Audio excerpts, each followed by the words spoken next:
todas las enseñanzas que nos ha dejado esta emergencia. Doctor Juan Carlos, le cedo la palabra.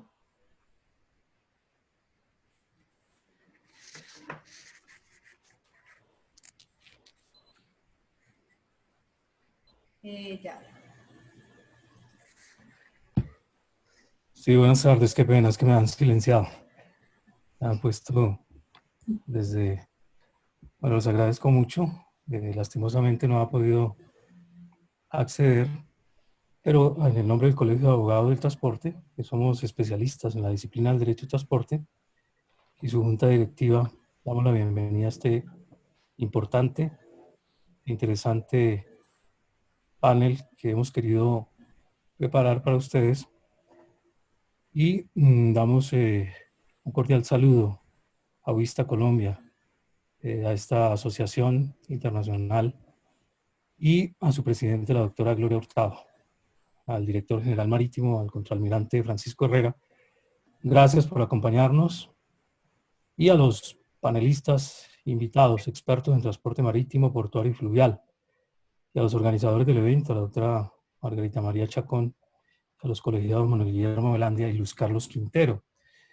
La idea de este panel, y me correspondió hacer una presentación inicial, creo que empiezo con ella, para efectos de que podamos ambientar un poco el tema en relación con las medidas recientes que ha dictado el gobierno en función de esta pandemia, este hecho notorio, que realmente ha sido uno de las situaciones que creo que ni el país ni el mundo habían podido prever. Por eso es que hoy se está hablando mucho del tema de la necesidad de establecer remedios que solucionen esta situación, esta crisis. Pero yo lo que le quiero decir a ustedes es en relación con la declaratoria misma, un enfoque más bien contextual, jurídico, de lo que fundamentalmente está enmarcado en lo que se denomina la emergencia económica, social y ecológica. Y simplemente para considerar que el presupuesto de toda declaración de emergencia económica está determinado pues por una serie de medidas que, al igual que sucede con los estados de excepción, que en Colombia son 3, el estado de guerra exterior, el estado de conmoción interior y el estado de emergencia. Este es el que nos ocupa en este momento, un estado de emergencia económico, social y ecológico, de tal forma que esa declaratoria la da el presidente de la República. Son facultades excepcionales a partir de las cuales se tienen la posibilidad de dictar medidas de esa misma categoría, excepcionales. Entonces aquí lo que se ha dicho siempre, y en este caso por la Corte Constitucional, es que hay 3 presupuestos que permiten la declaratoria de este tipo de estado de excepción. Primero, un presupuesto fáctico, tiene que demostrarse la presencia de hechos sobrevinientes, hechos extraordinarios, para que puedan ser catalogados como hechos que dan nacimiento a esa declaratoria o que permiten la declaratoria, y las facultades subsiguientes que tiene el Ejecutivo para efectos de conjurarla. El segundo es un presupuesto valorativo, y esto pues obviamente que ya está en el ámbito de la Corte Constitucional, quien está estudiando los más de 30 decretos que se han expedido, porque necesariamente tienen que valorar la perturbación o la amenaza de esa perturbación. Si fue grave, si realmente es inminente, si eso ameritaba la declaratoria del mismo estado de emergencia. Y un tercer elemento que se ha denominado el juicio de suficiencia. Este juicio de suficiencia permite considerar por la Corte Constitucional si los medios ordinarios de los que dispone el Estado le eran suficientes para efectos de conjurar la crisis, o si era necesario la declaratoria de la emergencia. Esto es parte de lo que tiene que evaluarse en la Corte Constitucional. Claro está, esto permite determinar también que en estos estados de excepción el gobierno solamente puede dictar medidas que busquen, repito, conjurar la crisis. Y en este caso lo hace a través de decretos legislativos, que son los que van a ser objeto muy seguramente de análisis por el doctor José Vicente Guzmán Escobar, porque en esto lo fundamental es determinar que los decretos son con fuerza de ley, son decretos leyes, son decretos que en condiciones normales solamente el Congreso de la República podría dictarlos, por eso se llaman decretos leyes. Y estos decretos legislativos deben llevar la firma del presidente y de todos los ministros, y solamente se pueden referir a las materias que tengan relación directa y específica con la situación que hubiera determinado la declaración de excepción. Ahora, el gobierno puede establecer nuevos tributos, sí, pero esta es una de las limitaciones que tiene cualquier estado de excepción, y en este caso el presidente, para efectos de conjurar las crisis. Y es que esas medidas que él dicte, estas son las únicas que tendrían una temporalidad, los dictados en materia tributaria, y tienen una limitación hasta la legislatura siguiente. Es decir, son los únicos decretos, y en esto llama la atención porque los decretos que se han expedido tienen vocación de permanencia. Y solamente podrán ser derogados cuando el Congreso de la República así lo determine. Por eso muchas de las materias, como el Centro de Logística de Transporte, van a seguir actuando y van a seguir ejerciendo funciones. Muchas de las medidas, para efectos de que terminen, tendrá que establecerse que solamente tienen su vigencia durante el tiempo de la pandemia. Muchos han extralimitado, es decir, cuando hablo de extralimitado, estoy diciendo que están pasando del límite temporal y están yendo mucho más allá de la declaratoria misma del estado de emergencia. Eso es posible y eso es lo que va a mirar la Corte. Por eso habla de temporalidad y se habla de conexidad. La conexidad es una relación de causalidad entre los hechos que motivaron la declaratoria y las medidas que se tomaron para conjurarla. A eso se refiere la conexidad. Y la proporcionalidad quiere decir que aquí se resguardan también los derechos humanos y los temas tributarios. Y por otro lado está el tema de la responsabilidad. Una responsabilidad que puede ser disciplinaria en caso de que esas medidas hayan desbordado, por ejemplo, materias como derechos humanos, que puede suceder sobre todo en los estados de excepción de guerra exterior y de conmoción interior, pero no tanto en estos estados de excepción económica. Y el tema del control, que como les decía, lo ejerce la Corte Constitucional. Ahora esto ha sido reiterado, hay una sentencia que simplemente lo que determina es que la limitación que tiene el gobierno es una facultad, y la permanencia que tienen ese tipo de decretos que se dictan. Es decir, pueden reformar o derogar la legislación preexistente, como ha ocurrido en muchos de las medidas que se han dictado. Se va a ver, por ejemplo, que se ha modificado la ley primera del año 91. Eso se puede hacer. Se pueden modificar otras leyes, ¿sí?, por un decreto, porque dirán ustedes, bueno, aquí hay una jerarquía normativa, eso lo conocemos los abogados, y cómo así que un decreto va a derogar, suspender una ley. Sí se puede hacer a través de este estado de emergencia. Por eso es que muchas de esas leyes han sido modificadas o reformadas o incluso suspendidas a través de estos decretos leyes. Y esta facultad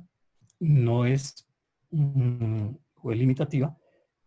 pero sobre todo en materia de, como les decía, de tributos, en materia tributaria. En lo demás, estas medidas que se tomen tienen una vigencia indefinida hasta tanto el Congreso de la República las saque del escenario legislativo o les quite la vigencia. En desarrollo de esa declaratoria se expidieron estos decretos. El 417, que es el que declara el estado de emergencia precisamente. A partir del 17 de marzo hemos tenido una emergencia que los gobiernos lo que hacen fundamentalmente es no rebasar el límite de los 90 días. Las emergencias se pueden dictar hasta por 90 días, pero por razones también políticas y por razones de carácter, digamos que de conveniencia, no se rebasan muchas veces los 90 días, ni en una sola declaratoria se utilizan los 90 días. Por eso ustedes han visto que se declaró el 17 de marzo, pero la declaratoria de emergencia cesó el 17 de abril, precisamente porque se tomó por 30 días, solamente 30 días calendario. De tal manera que, en este sentido, se expide este decreto y se expiden unos decretos a partir del decreto de declaratoria que son los 457, el 531, que son los del aislamiento, los que nos tiene a nosotros en casita, en la casa. Estos decretos 457 y 531 fueron los que determinaron el aislamiento preventivo, que al parecer se va a extender hasta finales de este mes. Y el decreto 417, como les digo, que adopta estas medidas, pues permitió, a partir de la declaratoria que él mismo establece, unas medidas que tienen que ver con el sector de orden público, es decir, conjurar el orden público o controlar a través de estas decisiones el orden público. El 418 lo que hizo fue recordarle a los mandatarios seccionales el que tiene la batuta y el que tiene la dirección del orden público en Colombia es el presidente de la República.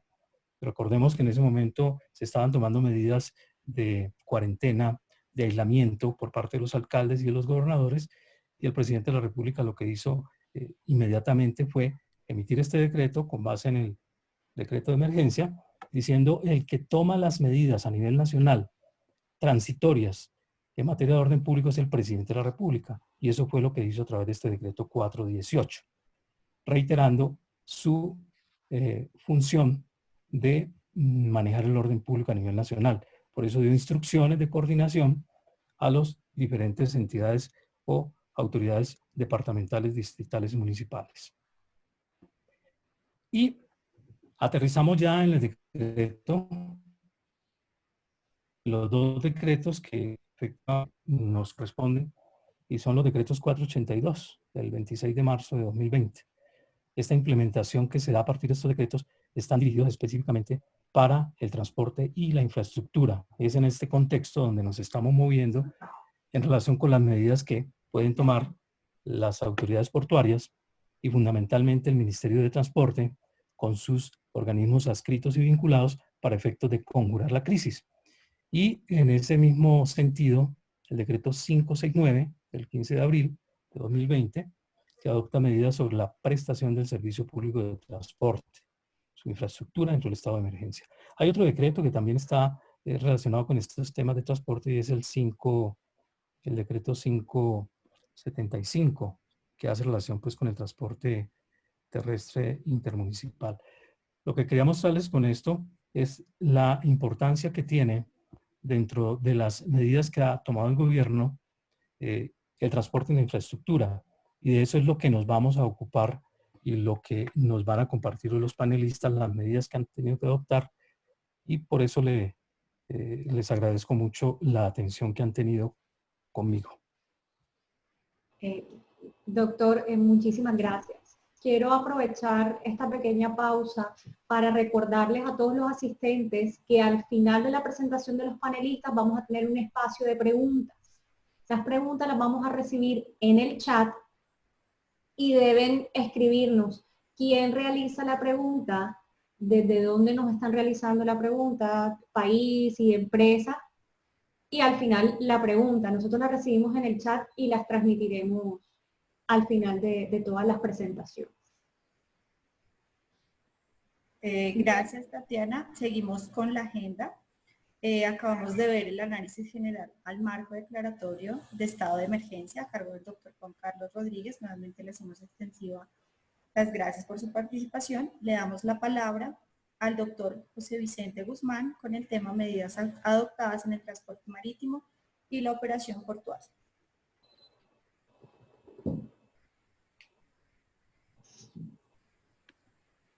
Doctor, ¿ya tiene el audio? Doctor José Vicente.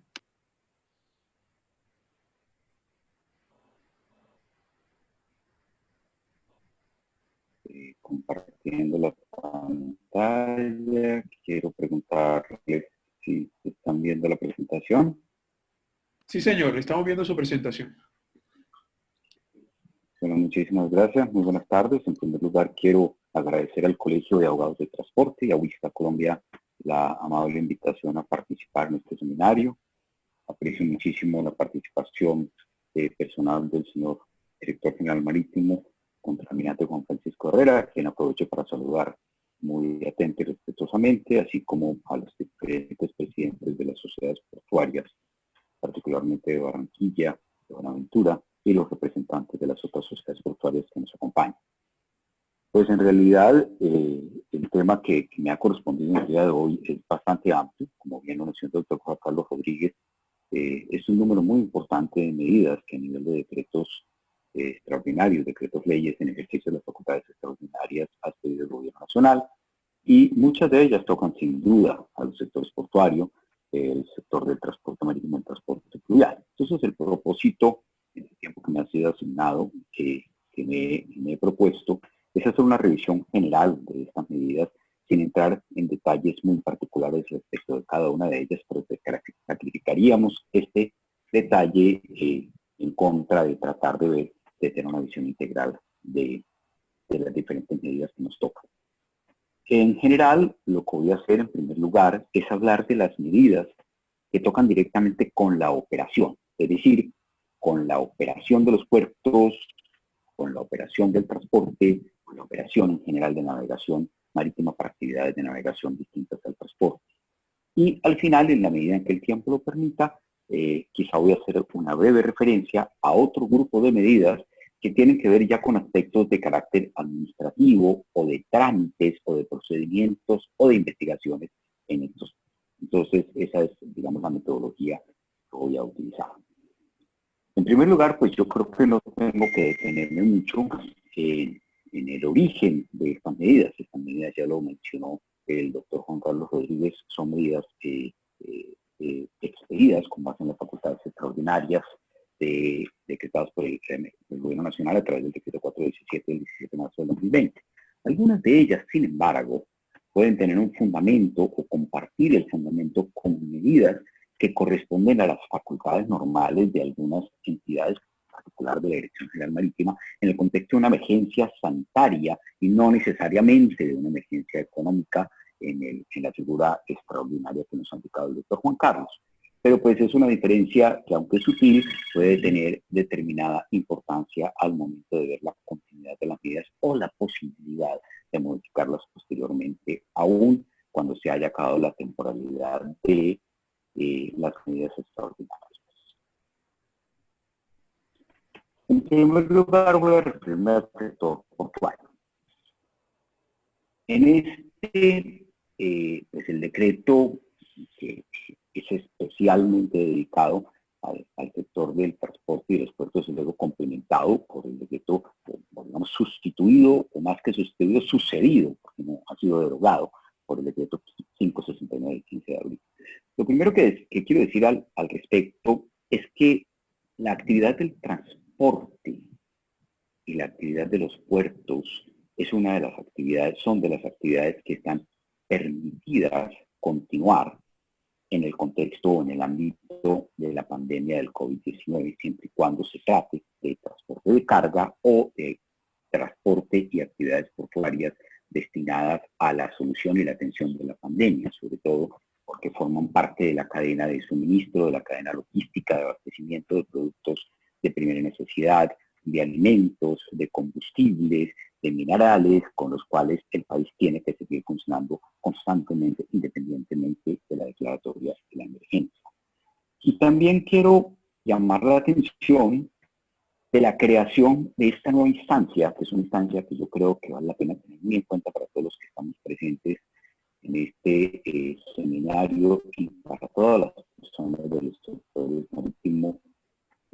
portuario y de transporte, que es el de Centro Logística y Transporte, que radica en cabeza del Ministerio de Transporte y que está allí integrado por muchas autoridades, una de las cuales está aquí presente con nosotros, que es el señor director general marítimo. Y es que este Centro de Logística y Transporte tiene unas funciones y unas facultades en el marco de la pandemia que pueden ser muy interesantes. Todas las medidas que vamos a ver a continuación, una visión muy general, son medidas que a mi juicio son necesarias, son acertadas, en algunos casos insuficientes, y en muchos otros uno encuentra en la operación día a día cosas que no se han previsto, lo cual es absolutamente normal. Estamos, todos lo reconocemos, ante una situación que creo que ninguno de los presentes y en esta generación y quizá en la anterior no habían vivido, y es una pandemia realmente generalizada a nivel mundial, lo cual genera muchísimas cosas nuevas y muchísimas necesidades que quizá nadie había previsto. Todos quienes hemos participado en algún momento en la redacción o en el diseño de una medida de carácter normativo, somos conscientes que es imposible prever absolutamente todo. Y yo creo que para eso está precisamente el Centro de Logística y Transporte, que tiene unas facultades consultivas, tiene unas facultades de identificación de coyunturas, tiene unas facultades de expedición de regulación del sector, que pueden servir precisamente para aquellos vacíos o aquellas insuficiencias de estas medidas o aquellas confusiones o contradicciones que puedan haber tanto como lo normativo. Siempre quiero enfatizar en primer lugar que esta es una entidad a la que es posible acudir, a la que es posible consultar o a la que es posible regular, si es preciso, una determinada situación en los sectores que nos convocan el día de hoy. Todo dentro del contexto de que el Centro de Logística y Transporte tiene como una de sus funciones esenciales la de garantizar la prestación del servicio público de transporte y la de garantizar también el funcionamiento eficiente de los puertos, como está no solo en la legislación de la pandemia, sino también en los mismos principios de la legislación portuaria que están contenidos en la...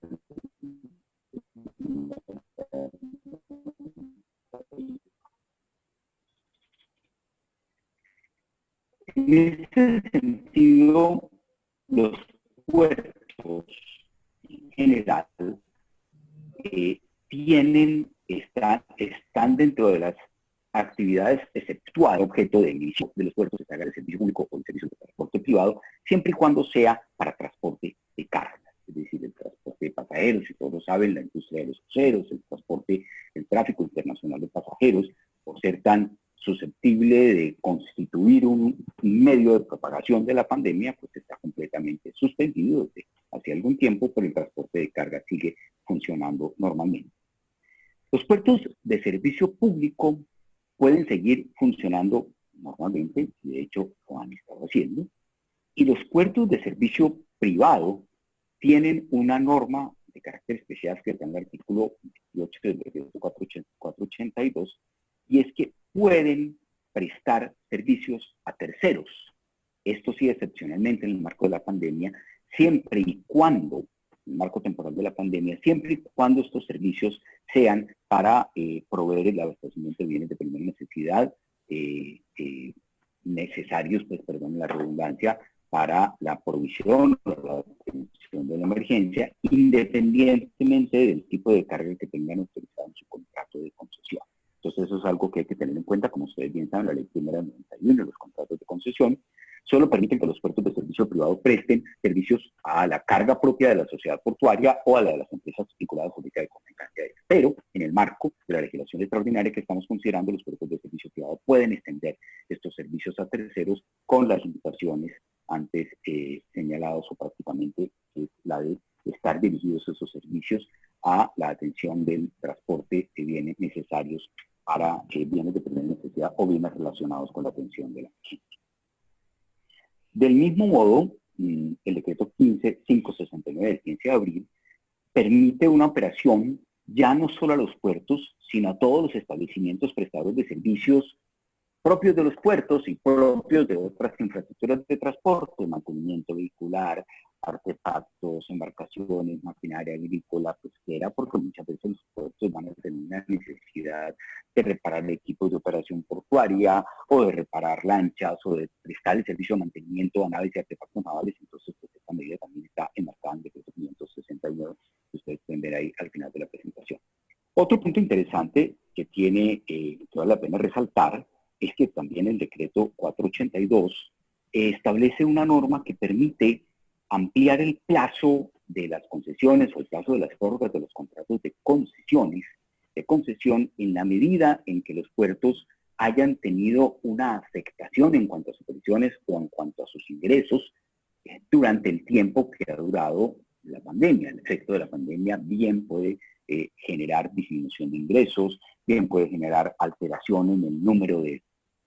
naves que recalan a los puertos, y esto puede afectar los ingresos de los puertos, y esto puede obviamente afectar su modelo financiero y afectar el tiempo que necesita el concesionario del puerto para recuperar la inversión que está contemplada en el mismo contrato. Esta posibilidad existe. Será necesario analizar cada caso en cada puerto si sería conveniente aplicar esta figura al momento de analizar el resultado económico posteriormente de la emergencia en la operación de cada terminal. Existen también otras medidas ya en el ámbito de la bioseguridad, unas circulares conjuntas del Ministerio de Transporte, Salud y Trabajo y unos comunicados del Ministerio de Transporte y del Ministerio de Comercio. Allí ustedes en la presentación encontrarán los números y las fechas de las circulares.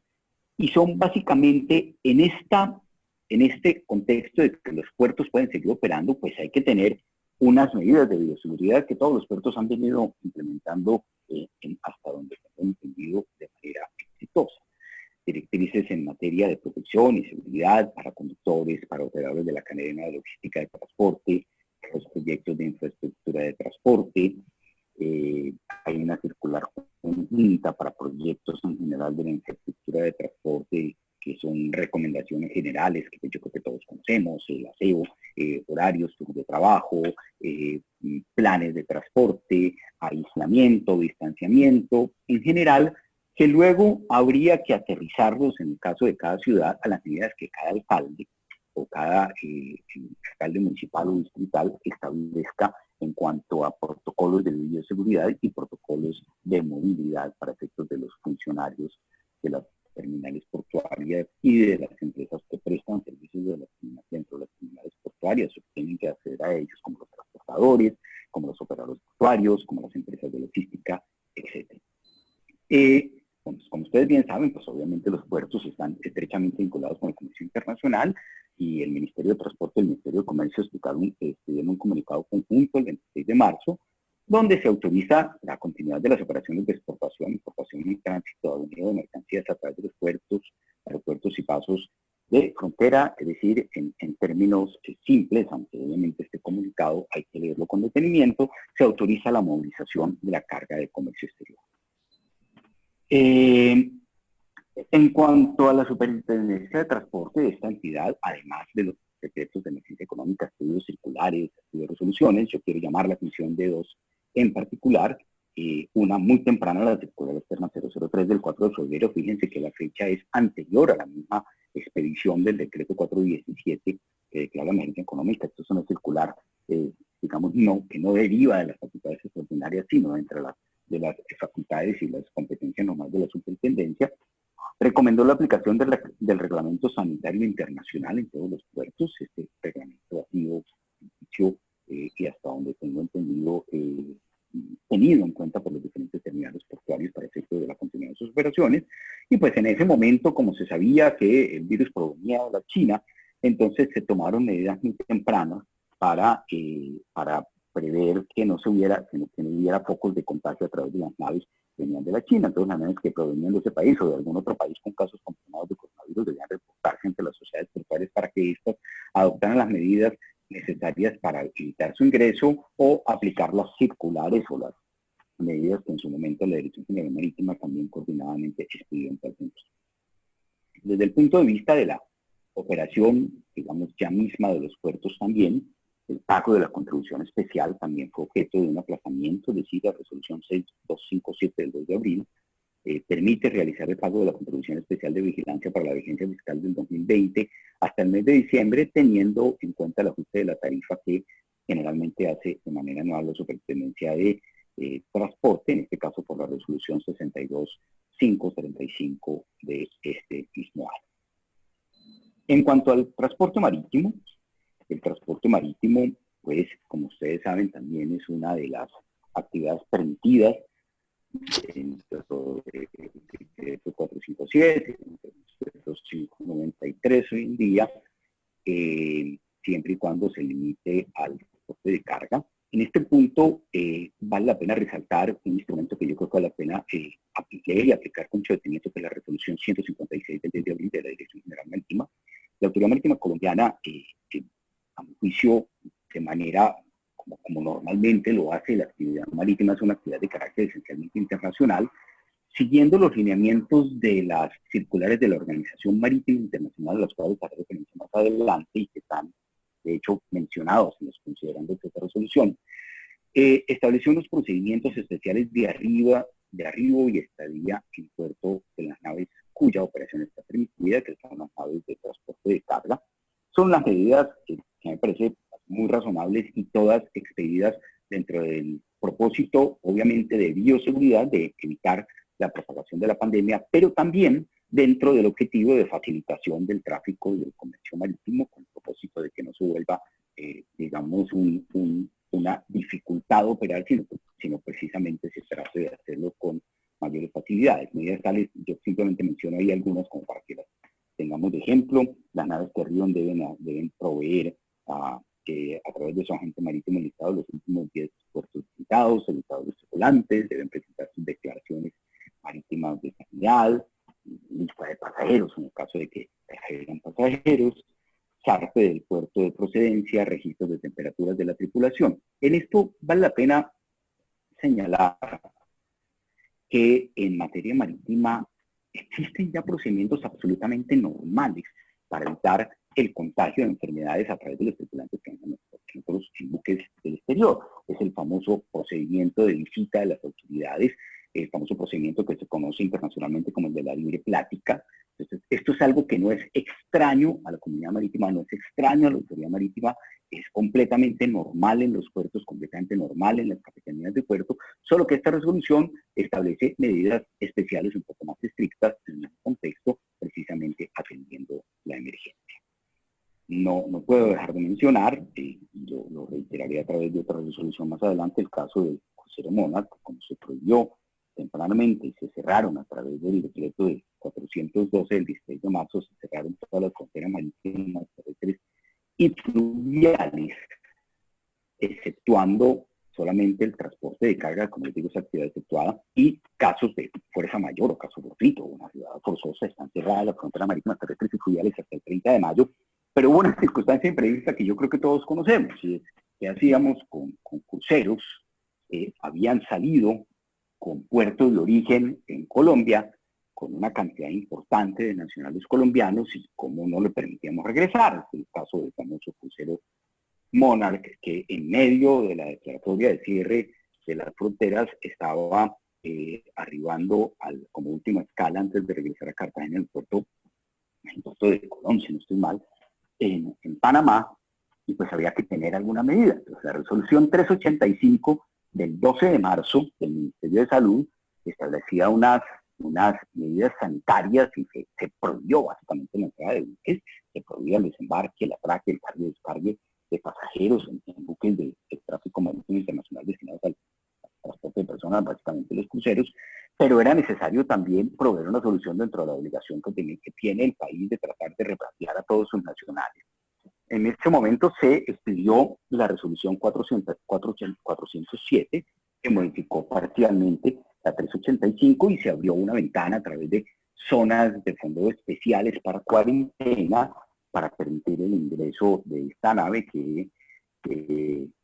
fue una medida realmente muy interesante, una medida oportuna, pero que entiendo que finalmente no se practicó porque el buque finalmente se quedó en Colombia y todos regresaron al país por vía aérea. La Dirección General Marítima, pues como ya les dije, y primero que todo expidió una resolución 113 el 18 de marzo, que fue que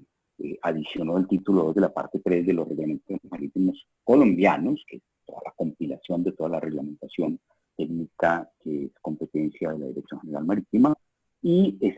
expidió allí unas disposiciones especiales y transitorias autorizando a los capitanes de puerto a designar zonas de fondeo de cuarentena por brotes del COVID-19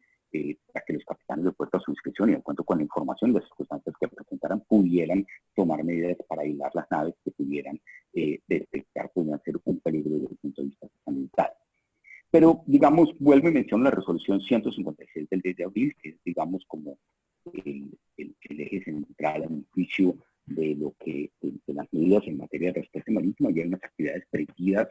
y otras actividades restringidas. Dentro de las permitidas, pues no voy a mencionar todas, pero pues está permitido el tráfico internacional de carga, el transporte de cabotaje para el aprovisionamiento de combustible, víveres esenciales, elementos de salud. Está permitido también la continuidad de la operación de las plataformas offshore y todas las naves y servicios que prestan suministros y apoyos a estas plataformas, los tragados, limpias, mantenimiento de canales y dársenas, porque todos sabemos que los puertos que dependen fundamentalmente su operación de que haya actividades de grado continuas, particularmente en Buenaventura, Barranquilla, y así como el funcionamiento de astilleros y talleres de reparación naval. Y hay otras actividades que son restringidas, muy en consonancia con las directrices de la Organización Marítima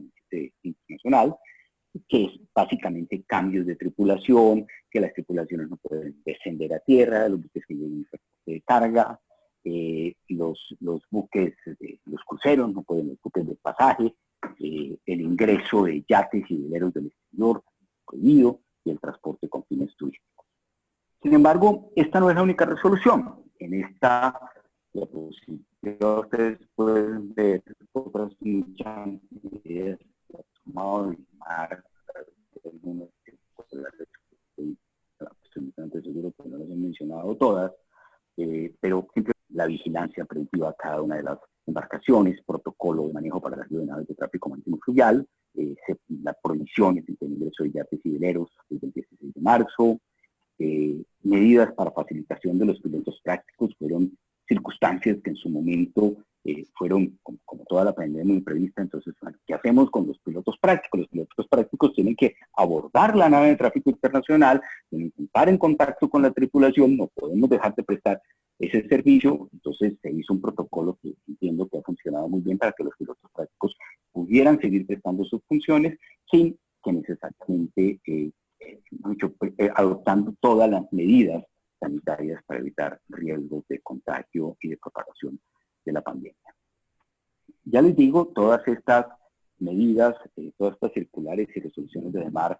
son muy consonantes con unas directrices generales que ha dado la Organización Marítima Internacional, de la cual el país forma parte, y la Dirección General Marítima tiene un representante permanente allí en Londres, que ha expedido muchas circulares, todas con el número 4204 y con unas adendas. Hay una, particularmente llama la atención de la adenda número 6, son recomendaciones a los gobiernos sobre facilitación del comercio marítimo durante la pandemia. Y hay otra que vale la pena también mencionar, que es la adenda número 1. Existen algunos convenios internacionales que son especialmente aplicables en circunstancias como esta que estamos viviendo. El convenio SOLAS, el convenio STCW, SOLAS, el de sí, tiene medidas específicas para casos de emergencias sanitarias, de pandemias. El STCW es el que trata de la formación, titulación de gente de mar y tiene medidas acerca de sus certificados sanitarios, los certificados médicos que deben portar, las revisiones médicas que se deben hacer a todos los circulantes, etcétera. Estos convenios ambos han sido ratificados por Colombia. El STCW falta la ratificación de los protocolos adicionales. El convenio BWM del 2004, que no ha sido ratificado por Colombia, es un convenio que tiene que ver con la disposición de aguas de sentinas, aguas de lastre, que es una fuente importante de contaminación ambiental y en el caso de la pandemia, una fuente importante de posible propagación del virus. Entonces, esta adenda lo que hace es ofrecer los servicios de la Organización Marítima Internacional para la aplicación expresa de las medidas que están en estos convenios en el contexto específico de esta emergencia originada en el COVID-19. Y bueno, también hay otra adenda, la número 3, gestión de casos y brotes de COVID-19 a bordo de los buques.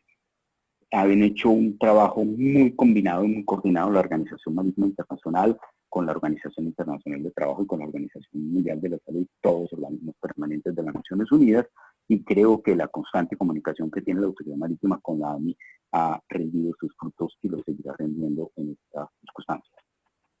En cuanto a la navegación y transporte fluvial, pues simplemente mencionar que también hay unas excepciones en el transporte fluvial. Hay transporte fluvial transfronterizo, transporte fluvial internacional, que pues se ha permitido la continuidad de su funcionamiento en el marco de la emergencia, navegación de pesca, navegación de embarcaciones fluviales de tráfico internacional para suministro de combustible, víveres esenciales, elementos del sector salud, carga en tráfico en los ríos que forman parte del tráfico fluvial internacional, y el transporte marítimo fluvial de pasajeros también con muchas restricciones está permitido porque hay ciertas zonas del territorio nacional que es la única manera de transportarse a través del transporte fluvial. También en materia fluvial están cerradas las fronteras con el decreto 402 del 13 de marzo hasta el 30 de mayo. Básicamente la frontera pues, más peligrosa para Colombia, la frontera con Venezuela, entonces el cierre de la frontera terrestre fluvial con la República de Venezuela es una medida restrictiva que también tenemos que tener en cuenta. El Ministerio de Transporte en materia de transporte fluvial expidió el oficio 132751 del 8 de abril, donde establece unas directrices temporales para la operación del transporte fluvial, digamos, permite los zarpes a través de las inspecciones fluviales vía correo electrónico, extiende la vigencia de unos permisos de tripulantes, inspecciones técnicas y patentes de navegación que normalmente había que renovar, entonces para facilitar la continuidad del tráfico fluvial permitido, pues extiende, prorroga automáticamente la vigencia hasta un mes más, muy seguramente los tendrán que volver a hacer. También en materia de navegación, ya no de carácter de transporte, sino en materia de acuicultura y pesca, la Autoridad Nacional de Acuicultura y Pesca ha expedido algunas resoluciones donde permiten ciertas actividades en materia de pesca porque son importantes para el suministro de alimentos, y también expide algunas medidas administrativas, unas prórrogas de los permisos, se suspende la expedición de patentes de pesca bandera extranjera, es decir, se trata también de restringir las actividades que pueden generar riesgo, pero previendo que la pesca también es una fuente alimentaria importante en algunas regiones de Colombia, se permiten ciertas actividades. Ya, pues finalmente, si me quedan unos pocos minutos, hay algunas medidas en aspectos de carácter administrativo y de trámite que quisiera simplemente mencionar, si me quedan unos pocos minutos. Básicamente, la mayoría de las entidades, la Agencia Nacional de Infraestructura, la Dirección General Marítima, la Superintendencia de Transporte, la Autoridad Cor Magdalena, la Autoridad de Acuicultura y Pesca, han suspendido algunos procesos administrativos sancionatorios, otros no se han suspendido. Se han suspendido los trámites de modificación de contratos de concesión, los trámites de solicitudes de concesiones, los procesos de reducción. Se suspende la ejecución de los planes de inversiones en concesiones portuarias, en la medida en que estos contratos de concesión portuaria tienen unos planes de inversiones que tienen que cumplirse en unas fechas determinadas, y si no le cumple el titular de la concesión portuaria, pues obviamente se puede ver sujeto a sanciones, multas contractuales, o a consecuencias más graves. Están suspendidos los planes de inversiones en concesiones portuarias, están suspendidas consultas previas del Ministerio del Interior, permisos de carga descarrizado extradimensionada, procesos de cobro coactivo. Esto pues algo que no toca la operación, pero que sí son el día a día de las empresas del sector. Lo mismo ha ocurrido en el Ministerio de Transporte, en Cor Magdalena, se han suspendido algunos trámites, se prevé que se reabran mediante audiencias arbitrales sobre todos los procesos administrativos sancionatorios, y pues no sabemos si van a mantener la suspensión o no, porque los procesos en Cor Magdalena administrativos sancionatorios están suspendidos hasta el 11 de mayo, pero pues, no sabemos si va a haber una prórroga de estas suspensiones o si van a reabrirse. Del mismo modo, la Superintendencia de Transporte ha suspendido los términos de todos los procesos de actuaciones administrativas. La Dirección General Marítima ha también suspendido investigaciones de carácter administrativo. Ha habido algunos accidentes y siniestros marítimos, se ha tenido que abrir la investigación, pero una vez se abre la investigación, porque es obligación de IMAR abrirla, se tiene que suspender porque pues, no se puede continuar normalmente con las diligencias, que implica mucho contacto de gente, testimonios, declaraciones, dictámenes periciales, y también se han suspendido la mayoría de los procesos. Actuaciones administrativas como licencias de explotación comercial, se han suspendido los trámites, se han prorrogado las licencias y concesiones hasta un mes de todas estas, de las empresas que se les han acabado los permisos para seguir operando en materia de dragado, en materia de remolque, en materia de otras actividades permitidas, pues se ha permitido la extensión de estos procesos para no detener la actividad. Y finalmente, la Autoridad Nacional de Acuicultura y Pesca también ha suspendido algunos trámites. Pues bien, de todas maneras, como les digo, y como ustedes pueden darse cuenta, es una profusa actividad de carácter normativo, no solamente a nivel de decretos extraordinarios, sino de resoluciones, de circulares de cada una de las entidades competentes, que a mi juicio, podría decir que se ha hecho oportuna y acertadamente. Yo creo que se han previsto la gran mayoría de las circunstancias que pueden prever los puertos y las empresas de transporte y los usuarios de estos servicios en esta época de emergencia. Sin embargo, como les decía al principio, no todo se puede prever, no todo se puede predeterminar. Y para eso yo sí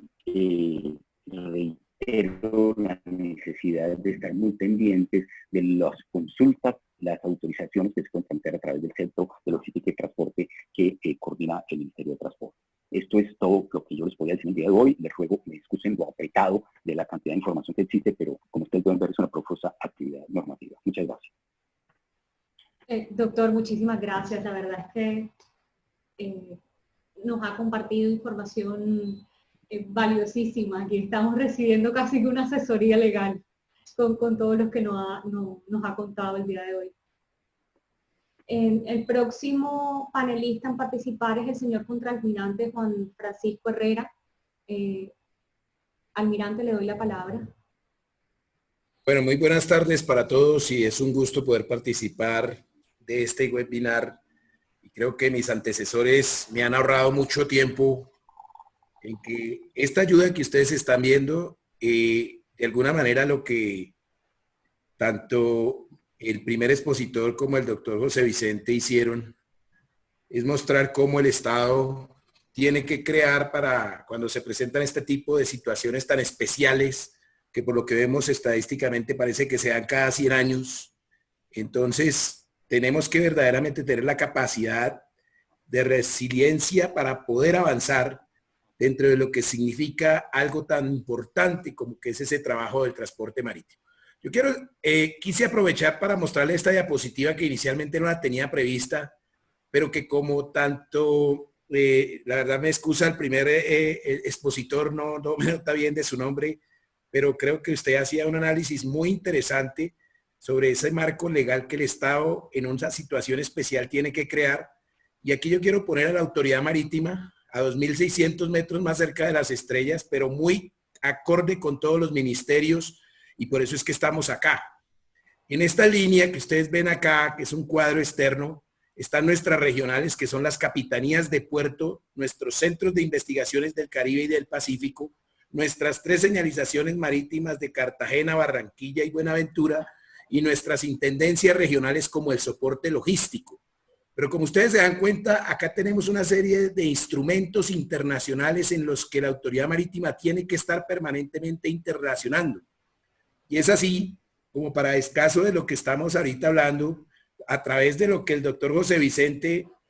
con todo ese marco legal internacional que ha establecido la Organización Mundial de la Salud, con coherencia con la Organización Marítima Internacional, pues eso fue lo que nosotros desde el día 30 de enero empezamos a hacer, casi que en el instante en el cual la Organización Mundial de la Salud decía que esto ya era una pandemia. Nosotros estábamos sacando la primera circular en el cual le advertíamos a todo el gremio marítimo la importancia de empezar a tomar todas las medidas. Aquí me detengo un minuto para explicarles la situación del caso del crucero. Cuando el famoso crucero que tuvimos donde vino la señora de 86 años, habíamos dicho ya que tocaba tener precaución con aquellas personas que tuvieran indicadores. Lamentablemente para la autoridad sanitaria, el hecho de que aparentemente la persona tenía una gastroenteritis no tenía nada que ver con el COVID. Pero cuando llegó allá a la clínica, resulta que sí era COVID. Y resulta que después a bordo, cuando ya el buque zarpó de Colombia, de los 700 ingleses había más de 5 casos a bordo. Pero mire cómo si nosotros desde el comienzo tenemos esa claridad de que no solamente es un indicador de fiebre, de gripa, de tos, sino cualquier otra cosa, de golpe el manejo hubiera podido haber sido diferente. Pero lo que quiero resaltar es que nuestras acciones fueron tomadas. Y entonces, ¿qué pueden ver ustedes acá de esta ayuda? Nuestras regionales tienen estos elementos que cómo nos validan regionalmente. La Capitanía de Puerto de Cartagena con todo el trabajo armonizado con toda la parte portuaria a través de los gerentes y sobre todo los oficiales de protección de las instalaciones portuarias que son nuestros enlaces en la parte portuaria. Pero también decía el doctor José Vicente de la creación de ese centro de logística que se creó por el Ministerio de Transporte y les voy a contar acá una infidencia. Nosotros habíamos trabajado para que a través de presidencia se aprobara un decreto, que fuera un decreto marítimo, lo cual por alguna razón que no logró entender, al final no se logró dar. Sin embargo, el hecho de generar esa preocupación en lo que era un grupo que teníamos con el Ministerio de Transporte, generó que a partir del día siguiente empezáramos a ser parte del centro de logística. Eso ha sido fundamental porque esta primera ayuda les puede a ustedes dar una idea de cómo es la política que la autoridad marítima en la gestión estratégica de